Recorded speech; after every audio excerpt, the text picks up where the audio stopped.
K Bhagyaraju గారు అన్ని రకాల క్రాఫ్ట్లోనే ఆయనకి ప్రావీణ్యం ఉంది. బేసిక్గా రైటరు, కొత్త ఐడియాలతో వెళ్ళేవాడు. ఆయన నవలా రచయిత కూడా. పుదియ వార్పుగళ్ళను సినిమా తీశాడు. అది తెలుగులో కొత్త జీవితాలు అనే పేరుతో రీమేక్ అయింది. తను మొదటిసారి హీరోగా చేశాడు భాగ్యరాజ్. ఎంటర్టైన్మెంట్ కొంత ఏదో ఒక కొత్త పాయింట్ తీసుకుని సినిమాని ఎంగేజింగ్గా నడిపేవాడు ఆయన. డార్లింగ్ డార్లింగ్ దాని తర్వాత వాళ్ళిద్దరూ పెళ్లి చేసేసుకున్నారు. వీళ్ళకి ఇద్దరు, ఒక పాప బాబు. వాళ్ళిద్దరూ కూడా సినిమా ఇండస్ట్రీలోకే వచ్చారు. చిరంజీవి గారికి భాగ్యరాజాతో ఒక రిలేషన్ ఉంది. కలిసి వాళ్ళిద్దరూ మాట్లాడుకున్నారు పాత విషయాలు, అప్పటి మెడ్రాస్ ముచ్చట్లు. తెలుగు ప్రేక్షకులు మర్చిపోలేనటువంటి కథకుడు భాగ్యరాజు. భరద్వాజ గారు, కె భాగ్యరాజ గారు, ఆయన జర్నీ విచిత్రంగా, అంటే అన్ని రకాల క్రాఫ్ట్లోనే ఆయనకి ప్రావీణ్యం ఉంది. అవును. నటుడుగాను, దర్శకుడుగాను, స్క్రీన్ ప్లే రైటర్గా. ఏంటి ఆయన బయోగ్రఫీ, ఆయన ఎలా? యాక్చువల్గా ఆయన మొదట డైరెక్షన్ డిపార్ట్మెంట్లోనే మొదలయ్యాడు. మొదలై ఆయనకి నటించాలి అనేటువంటి కోరిక ఉండేది. ఆ కోరిక మేరకు ఆయన 16 నెలలే భారతీరాజా గారి మొదటి సినిమా. ఆ సినిమాలో ఆయన దగ్గర పనిచేశాడు డైరెక్షన్ డిపార్ట్మెంట్లో. ఓకే. అందులో ఊరికనే అలా కనిపించి వెళ్ళిపోయే పాత్ర ఒకటి చేశాడు అంతే. ఆ తర్వాత ఎర్ర గులాబీలు అని తెలుగులో వచ్చిన సినిమా భారతీరాజా గారిది. దాంట్లో కూడా అలా కనిపించి వెళ్ళిపోయే పాత్ర, ఒక జూనియర్ ఆర్టిస్ట్ లాంటి వాళ్ళు చేసే క్యారెక్టర్ చేశాడు ఆయన.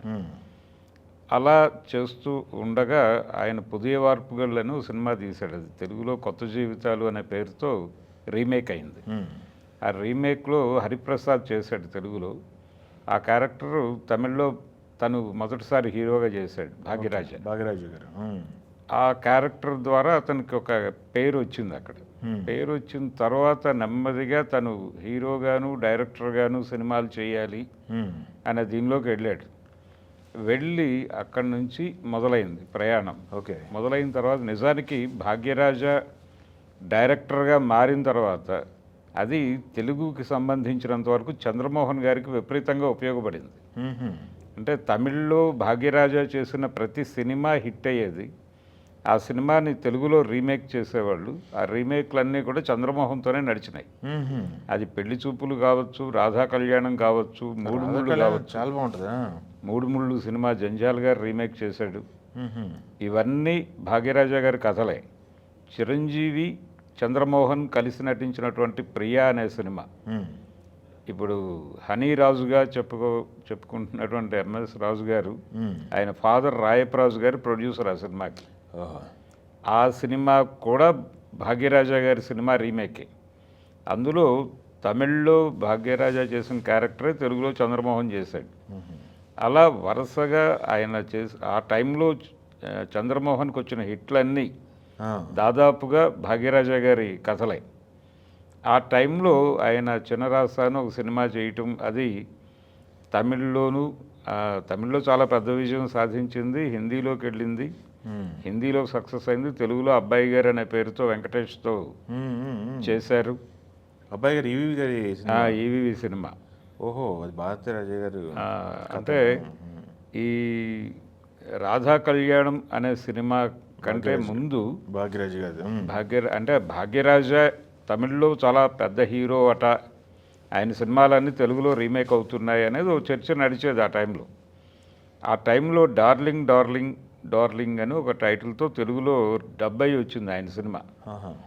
అందులో పూర్ణిమ, భాగ్యరాజ్ తను మొదటిసారి వాళ్ళిద్దరూ కలిసి యాక్ట్ చేశారు ఆ సినిమాలో. ఆ సినిమా తెలుగులో విపరీతంగా ఆడేసింది. ఇక రెగ్యులర్గా భాగ్యరాజా తెలుగు సినిమాలు కూడా చేసేస్తాడు అనే ప్రచారం. ఎస్పి బాలసుబ్రహ్మణ్యం గారు డబ్బింగ్ చెప్పాడు ఆ సినిమాలో ఆయనకి. అది విపరీతంగా కనెక్ట్ అయింది. అదే టైంలో ఆయన భార్య ప్రవీణ గారితో రాధికని, ప్రవీణ గారిని పెట్టి ఒక సినిమా తీశాడు. అది కూడా తెలుగులో డబ్ అయింది, బాగానే ఆడింది. ఆడుతున్నప్పటికీ కూడా ఆయన కథలు రాసేవారు, స్క్రీన్ ప్లే రాసేవారు. ఆయన డైరెక్టర్గా ప్రూవ్ అయిపోయిన తర్వాత కూడా భారతీరాజా గారికి కథలు ఇచ్చేవాడు. ఖైదీ వేట అనే పేరుతో కమల్ హాసన్తో ఆయన చేసిన సినిమా, అది హిందీలోకి రీమేక్ అయింది. ఆ సినిమాకి ఈయనే కథ ఇచ్చాడు. భారతీరాజా గారు డైరెక్టరు, ఈయన కథ ఇచ్చాడు. తను డైరెక్టర్ అయిపోయి హీరోగా పాపులర్ అయిపోయిన తర్వాత కూడా కథ ఇచ్చేవాడు. ఇలా ఆయన ప్రధానంగా స్క్రీన్ ప్లే మీద నడిచేది. ఈ రాధా కళ్యాణం అనే సినిమా కూడా ఒక కొత్త పాయింట్. అప్పటికి తెలుగులో సప్తపది అనే సినిమా విశ్వనాథ్ గారి డైరెక్షన్లో వచ్చింది. దాదాపుగా ఒకే తరహా కథలు ఈ రెండు. అంటే పెళ్ళైపోయిన తర్వాత తన పాత ప్రేమని భర్త దగ్గర చెప్పేటువంటి భార్య, చెప్పిన తర్వాత ఆ భార్యని తిరిగి వెనక్కి పంపించేయాలనుకునేటువంటి భర్త. ఒక దానిలో ఆ అమ్మాయి ఆఖరి నిమిషంలో వెళ్ళదు, సప్తపదిలో వెళ్ళిపోతుంది. అంటే విశ్వనాథ్ గారు ఒక స్టాండ్ తీసుకున్నాడు. అంటే ఆ అమ్మాయి మనసులో లేకపోతే గనక ఆ మనిషికి భర్త స్థానం రాదు అనేది ఆయన స్టాండ్. ఈయన విచిత్రంగా ఈయన ఒక స్టాండ్ తీసుకున్నాడు, భాగ్యరాజ. ఈయన స్టాండ్ ఏంటంటే పెళ్ళి కాని అమ్మాయి మనసు అద్దం లాంటిది, అందులో ఎవరైనా ముఖం చూసుకుంటారు, కానీ పెళ్ళైపోయిన తర్వాత అది పటంగా మారుతుంది, ఆ పటంలో ఇంకొకళ్ళు ముఖం చూసుకోవడం కుదరదు అనేది ఆయన థియరీ. అలా అది కొంచెం ట్రెడిషనల్ ఎండింగ్తో ముగుస్తుంది. ఈ సినిమానేమో కొంచెం విప్లవాత్మకమైనటువంటి ముగింపుతో వెడుతుంది. దాని రీమేక్ రాధా కళ్యాణంగా వచ్చినప్పుడు సప్తపది ఆడేసి వెళ్ళిపోయిన టైంలో ఇది రిలీజ్ అయింది. సప్తపది అబోవ్ యావరేజ్ సినిమాగా నిలబడింది, కానీ రాధా కళ్యాణం చాలా పెద్ద హిట్. సారథి బ్యానర్లో వరుసగా సినిమాలు తీశారు. ఆ టైంలోనే ఈ మూడు ముళ్ళు అనే సినిమా, అది తమిళ్లో చాలా పెద్ద హిట్. దాన్ని జంజాల గారు తెలుగులో రీమేక్ చేశారు. అది కూడా చంద్రమోహన్ గారే హీరో. ఆ సినిమా కూడా చాలా పెద్ద హిట్. అది హిట్ అయిన తర్వాత ఆ సినిమాని మళ్ళీ తెలుగులో డబ్ చేశారు. ఇది ఆడేస్తుండగానే డబ్ చేసి అది నూన్ షోస్, ఇది రెగ్యులర్ షోస్ ఆడేసింది. రెండు కంపారిటివ్ స్టడీస్ లాగా జనం చూస్తారు. ఆ సినిమా ఈ సినిమా, ఇది రెండు సినిమాలు ఒకే డిస్ట్రిబ్యూటరు, ఒకే ప్రొడ్యూసరు. అలా నడిచినటువంటి కెరియర్ అయింది. అంటే ఎంటర్టైన్మెంటు, కొంత ఏదో ఒక కొత్త పాయింట్ తీసుకుని సినిమాని ఎంగేజింగ్గా నడిపేవాడు ఆయన. స్క్రీన్ ప్లే మ్యాజిక్ ఉండేది ప్రధానంగా.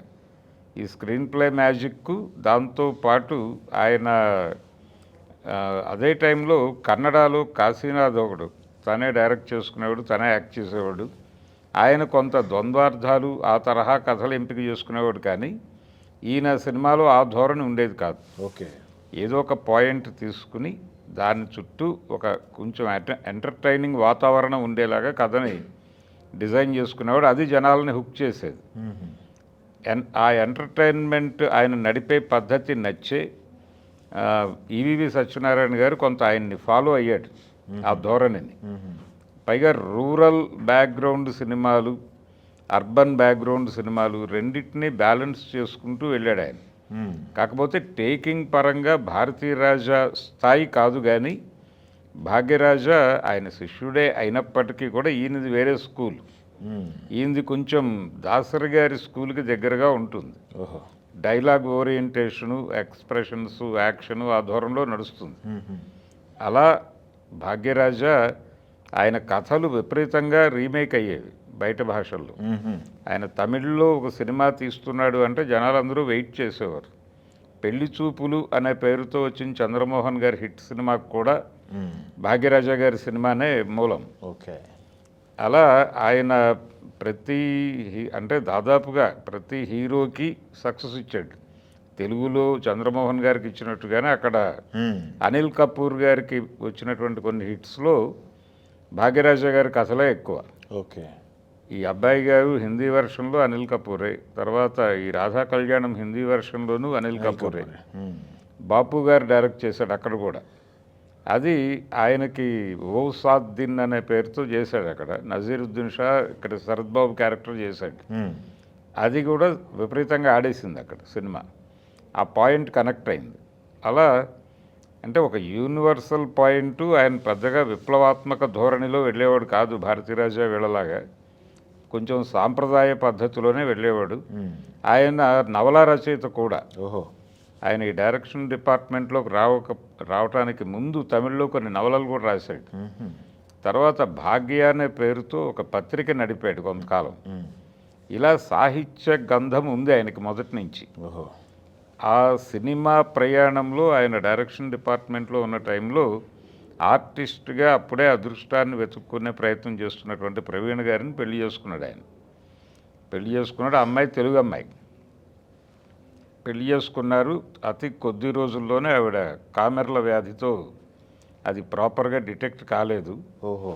అది క్రిటికల్ అయింది. తను షూటింగ్లో ఉంది అప్పుడు. ఆ షూటింగ్ టైంలో ప్రాబ్లం అయ్యి అప్పుడు హాస్పిటల్కి తీసుకెళ్లారు. తను చనిపోయింది. ఓకే. చనిపోయిన తరువాత ఈ డార్లింగ్ డార్లింగ్ సినిమా టైంలో పూర్ణిమతో పరిచయం. ఓహో. అప్పటికి ఆవిడ తెలుగులో మంత్రి గారి వియంకుడు అనే సినిమాలో చిరంజీవి గారితో చేశారా? చేసింది ఆవిడ హీరోయిన్గా. అది హిట్ సినిమా. మ్మ్. తనతో ఇక అందరు హీరోలు యాక్ట్ చేయాలి అనుకుంటున్న టైంలో ఈ డార్లింగ్ డార్లింగ్, దాని తర్వాత వాళ్ళిద్దరూ పెళ్లి చేసేసుకున్నారు. మ్మ్. ఆ తర్వాత ఆవిడ సినిమాలకి గుడ్ చెప్పేసింది. ఓహో. అలా వీళ్ళకి ఇద్దరు, ఒక పాప బాబు, వాళ్ళిద్దరూ కూడా సినిమా ఇండస్ట్రీలోకే వచ్చారు. మ్మ్. అలా ఆయన అంటే ఈ మధ్య కూడా ఎవరైనా ఈ స్క్రీన్ ప్లేకి సంబంధించిన సమస్యతో వెడితే ఆయన దగ్గరికి కూర్చుని చెప్పేవాడు, దీన్ని ఇలా గనక మీరు నడపగలిగితే సినిమా జనాలకి కనెక్ట్ అవుతుంది ఓహో. మ్మ్. అని. ఒక రకంగా స్క్రీన్ ప్లే డాక్టర్ ఆయన. ఓహో. ఎవరు వెళ్ళినా కానీ అవైలబుల్గా ఉండేవాడు, కూర్చునేవాడు, మాట్లాడేవాడు. ఆయనకి ఇంట్రెస్ట్. ఏ డైరెక్టరు ఏ సమస్యతో వెళ్ళినా కానీ ఆయన ముందు ఉండేవాడు. మ్మ్. అలా ఆయన్ని హీరోగా మార్చిన ఘనత అయితే భారతీరాజా గారిది. అది భారతీరాజా గారు ఆ పుదే వార్పుగల్ సినిమా ఆయనకి కొంత ఫ్రీ హ్యాండ్ ఇచ్చి డైలాగ్ వెర్షన్ రాయించుకుంది. తూర్పు వెళ్ళే రైలు అనే పేరుతో తెలుగులో వచ్చినటువంటి సినిమా. అది తమిళ్లో కిలక్ పోగుం రైలు. అది భారతీరాజా గారి డైరెక్షను. అందులో కూడా అది సుధాకర్ యాక్ట్ చేశాడు తమిళ్లో. మ్మ్. ఏది మన చిరంజీవి గారి మిత్రుడు సుధాకర్. మ్మ్. సుధాకర్ ఆ సినిమాలో హీరో అయిన తర్వాత ఆయన పునాదిరాళ్ళు వదిలేశాడు. ఓకే. వదిలేస్తే ఆ సినిమా చిరంజీవి గారికి వచ్చింది. ఆ తర్వాత ఇంకో చిరంజీవి గారి రూమ్మేట్ యాక్ట్ చేసినటువంటి పుదే వార్పుగల్ సినిమా, దాని తమిళ వెర్షన్లో భాగ్యరాజా హీరో. ఓ. అలా చిరంజీవి గారికి భాగ్యరాజాతో ఒక రిలేషన్ ఉంది. ఓకే. వాళ్ళిద్దరూ ఈ మధ్య కాలంలో అక్కడ కలిశారు. ఏది ఖుష్బూ దీనిలో ఒక మ్యారేజ్లో 3 days ముందే మ్మ్. కలిసి వాళ్ళిద్దరూ మాట్లాడుకున్నారు. పాత విషయాలు, అప్పటి మెడ్రాస్ ముచ్చట్లు. అదే. ఈ సరదాగా నవ్వుకున్నాము, చాలా పాత విషయాలు గుర్తు చేసుకున్నాము. ఇంతలో ఇలా జరగటం ఏమిటి అని ఆయన ఈరోజు సంతాప ప్రకటనలో చాలా బాధపడ్డాడు. వెంకటేష్ గారికి భాగ్యరాజాతో రిలేషన్ ఉంది. మ్మ్. తనకి వచ్చినటువంటి 2-3 హిట్స్లో ఆయన ప్రమేయం ఉంది. ఓకే. అందుకని ఆయనతో అటాచ్మెంట్ ఉంది వీళ్ళందరికీ. చంద్రమోహన్ గారు ఉంటే ఇంకా బాధపడి ఉండేవాడు. ఆయన ఒక రకంగా దాదాపు 8-9 సినిమాలు ఆయనకి హిట్స్. సత్యభామ అనే పేరుతో రాఘవేంద్రరావు గారు రీమేక్ చేసినటువంటి మౌనగీతం సినిమా. మ్మ్. అది తమిళ్లో మౌనగీతం, తెలుగులో సత్యభామ అనే పేరుతో రాఘవేంద్రరావు గారు డైరెక్ట్ చేశాడు. ఆ సినిమా ఒరిజినల్ భాగ్యరాజా గారిది. ఆయనే డైరెక్టర్, ఆయన హీరో. ఓ. అది తెలుగులో చంద్రమోహన్, జయసుధా చేశారు. అది కూడా హిట్ మూవీ. మ్మ్. అలా దాదాపు ఒక 8-9 సినిమాలు చంద్రమోహన్ గారికి వరుస హిట్లు. ఇట్లు. మ్మ్. అలా ఆయనకు ఒక కెరియర్ ఇచ్చాడు ఆయన హీరోగా మారిన తర్వాత తెలుగులో. అలా హిందీలో అనిల్ కపూర్. మ్మ్. ఇలా ఒక సక్సెస్ఫుల్ కెరియరు, నటుడు, దర్శకుడు, డైలాగ్ రైటరు, అన్ని కళలు. చివరికి ఆయన మ్యూజిక్ కూడా చేశాడు. మ్మ్. అంటే శంకర్ గణేష్ గారితో చేయించుకోవటం కంఫర్ట్గా అనుకునేవాడు ఆయన. ఇళయరాజాతో కూడా ప్రయాణం ఉంది, కానీ ఇళయరాజా కంటే కూడా ఆయన శంకర్ గణేష్తో కొంచెం కంఫర్ట్గా ఫీల్ అయ్యేవాడు. వాళ్ళు అవైలబుల్గా లేనప్పుడు తనే చొరవ చేసి మ్యూజిక్ చేసుకున్నాడు. మ్యూజిక్ కూడా చేసేసుకున్నాడు ఆయన. ఓహో. ఆల్రౌండర్. ఓకే. ఇది అది అని కాదు, ఏదైనా కానీ చేసుకోగలిగినటువంటి పరిస్థితి. ఓకే. ఎవరైనా వెళ్ళి ఎప్పుడైనా సరే నా సినిమాలో ఈ క్యారెక్టర్ చేయాలి అంటే చేసేవాడు. ఓకే. తను ఏ సహాయం అడిగినా, ఏ పని చెయ్యమన్నా ఎల్లవేళలా సర్వసన్నద్ధంగా ఉండేవాడు ఆయన. ఓకే. యూత్తో చాలా ఎక్కువ కనెక్ట్ అయి ఉండేవాడు. మ్మ్. అది భాగ్యరాజా గారి గొప్పతనం. అలాంటి ఒక రేర్ ఆర్టిస్టు, డైరెక్టరు, బేసిక్గా రైటర్ ఆయన. మ్మ్. బేసిక్గా రైటరు, కొత్త ఐడియాలతో వెళ్ళేవాడు. ఓకే. ఆ మూడు ముళ్ళు అనే సినిమా కావచ్చు, ప్రతిదీ కొంత ఇన్నోవేటివ్గా వెళ్తాడు ఆయన. ఒక సెన్సిబిలిటీ పట్టుకుంటాడు, మానవ సంబంధాల్లో ఉన్నటువంటి ఒక చిన్న ఒక సెన్సిబిలిటీస్ని పట్టుకొని ఆ ఈగో క్లాషెస్ అలాంటివి పట్టుకుని దాని మీద కథను నడుపుతాడు. ఓకే. చాలా సున్నితమైనటువంటి వ్యవహారం అది. ఇంతే కదా అనిపిస్తుంది, కానీ దాని లోతు ఎంత అనేది ఆ సినిమా చూస్తే కానీ అర్థం కాదు. ఓకే. ఆ లెవెల్లో తీసేవాడు ఆయన. అమ్మాయిలు ప్రేమించండి అనే సినిమా, అది కూడా మంచి హిట్ సినిమానే తెలుగులో. అలా చాలా సక్సెస్ఫుల్, అంటే థియేటర్కి వచ్చినటువంటి ప్రేక్షకుడిని కూర్చోబెట్టి ఎంగేజ్ చేసి సినిమా నవ్వించి కవ్వించి ఆలోచింపజేసేటువంటి సినిమాలు ఆయన తమిళ ఇండస్ట్రీకి ఇచ్చాడు, తెలుగు ఇండస్ట్రీకి కూడా ఇచ్చాడు. తెలుగు ప్రేక్షకులు మర్చిపోలేనటువంటి కథకుడు భాగ్యరాజ. తెలుగు వన్